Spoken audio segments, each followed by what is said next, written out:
Desert Diamond Casino is temporarily closing. That starts tonight at midnight. A spokesperson telling KGUN 9 the closure will impact all 4 of the Tohono O'Odham Nation's casinos. No word yet on when they plan to reopen. Now, the Community Food Bank of Southern Arizona closing food pantries, but in place of the pantries, the organization is offering drive-through distribution. This is to follow CDC guidelines of social distancing. The CEO of the Community Food Bank says the best way to support their efforts is actually to come in and volunteer.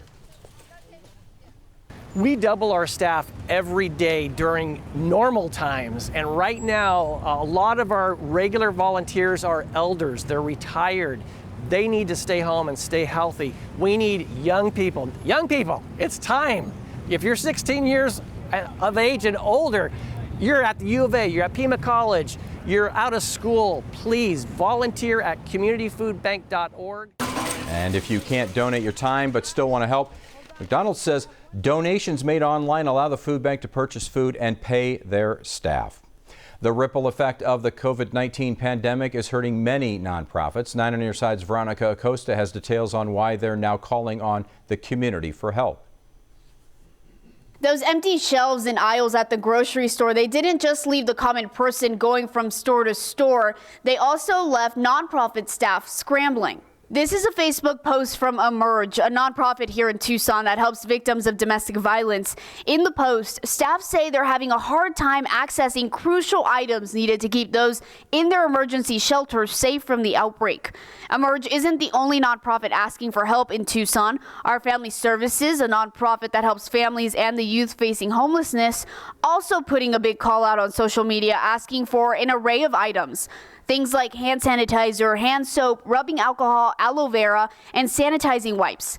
Staff we spoke to said they're hopeful someone out in the community can help them get their hands on some of these items.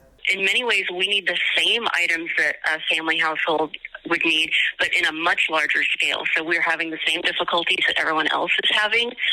Even our wholesale supplies are back ordered right now. And with our increased cleaning regimen, we're going through our supplies much faster than normal right now. McLean said these supplies would be going to the Reunion House, which houses teens between the ages of 12 and 18.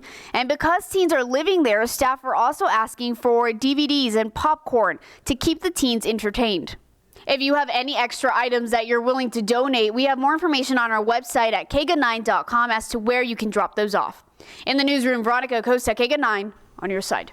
Well, let's get a little break from all this news and talk some weather. We're not getting a break from Mother Nature except for perhaps a rainbow. Oh, man, I have a beautiful view to share with everyone right now. I'm going to step out of the way here. So looking to the west, we see that break in the clouds and the sun is shining there to the east. So we turn the camera and go to the east and look at that double rainbow we have over Tucson right now.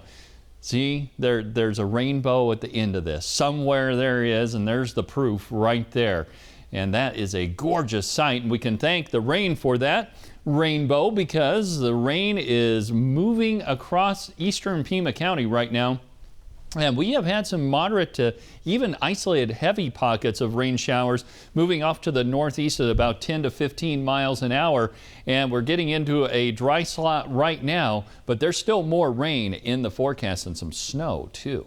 Double rainbow gives us a little bit of hope, doesn't it? Well, the 4th Avenue Street Fair is headed to the Information Superhighway. How it'll work and what organizers are saying about the change in venue. You're watching KGUN 9 on your side. 4th Avenue Street Fair is going virtual. A historic 4th Avenue announced it is hosting the iconic fair online this year because, of course, of the COVID-19 pandemic. 9 on Your Side's Taja Davis spoke with the organization and shares how it's doing what it can to support its artists. For the first time, the 4th Avenue Spring Street Fair is on the web. The street fair creates a lot of revenue for a lot of folks, and it's really going to hurt. Around 250 artists and merchants from across the country have their products available online, including our local businesses typically involved with the fair. A lot of people are going to have access to it through the internet, and that's a great thing. The reality, though, is that we have our merchants on the avenue, our brick and mortar folks that are here all year long. This is a big revenue source for them. It gets them through the summer. Historic 4th Ave is still encouraging the community to support the artists through this virtual street fair experience. Ronstadt says a local group called Co-Manage created the site. Our artists that travel all around this country doing shows every weekend, that's their livelihood. That's how they pay their mortgage. That's how they live their lives. And we felt that there was an opportunity. They're not going to be here in Tucson, but they can still be here over the internet. Year after year, the street fair brings in thousands of dollars to Tucson and to the vendors. But just because you can't go to the fair, Ronstadt says, that doesn't mean you still can't support. We're hoping that all those folks benefit from this virtual fair, that people really step up and support not only our local businesses, but these artists that really need your help during this time. The virtual street fair is open to the public now. For the link, visit our website, KGUN9.com. Taja Davis, KGUN 9 on your side. You want to support the local artists. We want to support the local businesses, the restaurants especially, Kyler, that are doing their part and doing their best to stay in business right now. Absolutely. It's a good time to come together, and we're still seeing a little bit of that rainbow on the east side of Tucson. It just shows us, hey, there's hope. There's hope in this whole thing with all the dark clouds we've got over us. And we're going to see some hope in our forecast, too. Sounds good, Kyler. And from around the country to Italy, we look at major changes in life because of COVID-19 across the globe. You're watching KGUN 9 on your side. First Warning Weather, brought to you by MPG Tire and Auto. Here's a look at the numbers on the day. 62 degrees was all we could do for that high temperature as that storm system came into the area. 50 is where we got started because we were still on the warm side of that storm. 75 and 46 are the averages on this date. High temperatures across the rest of the region. Nobody made it very high today, only in the 50s and 60s in most locations and 40s in some of the higher elevations. And right now we are down to 49 degrees.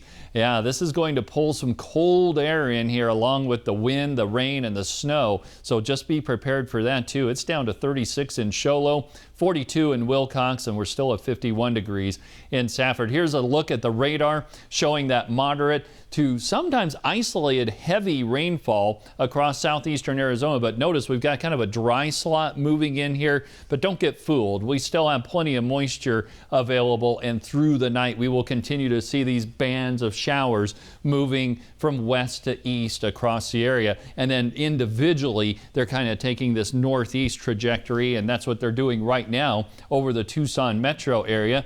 As we zoom out a little bit, we do see that center of circulation right over northern Baja as that low pressure system will continue to work its way to the east and northeast right on through the night. And we do have a flood advisory to the south of Tucson. This is over Santa Cruz County, stretching into southwestern Cochise County. That one goes until 8:45 because of some of the heavy runoff that we're seeing in that area.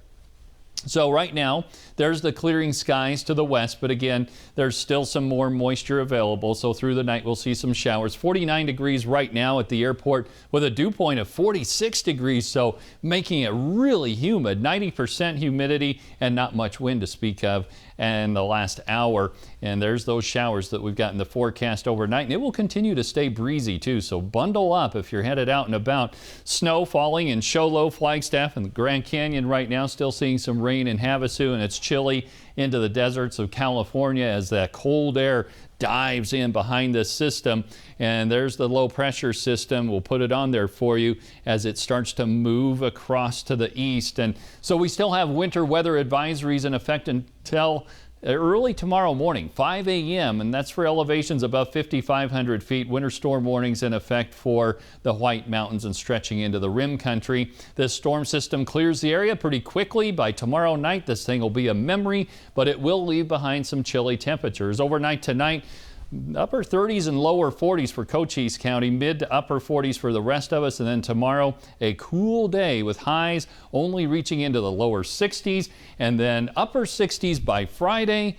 And there come the 70s back for the weekend, and we'll stay in the 70s early next week. All right. Kyler, thank you. The spread of coronavirus continues to alter the lives of millions across the country and, of course, around the world. Government leaders are establishing restrictions forcing some employees to work from home. And as the virus continues to ravage Italy, Italians are issuing warnings to the rest of the world. ABC's Trevor Ault has the latest. A day after New York City's mayor warned of a possible shelter-in-place order, today the governor with new restrictions for the workplace, issuing a statewide executive order mandating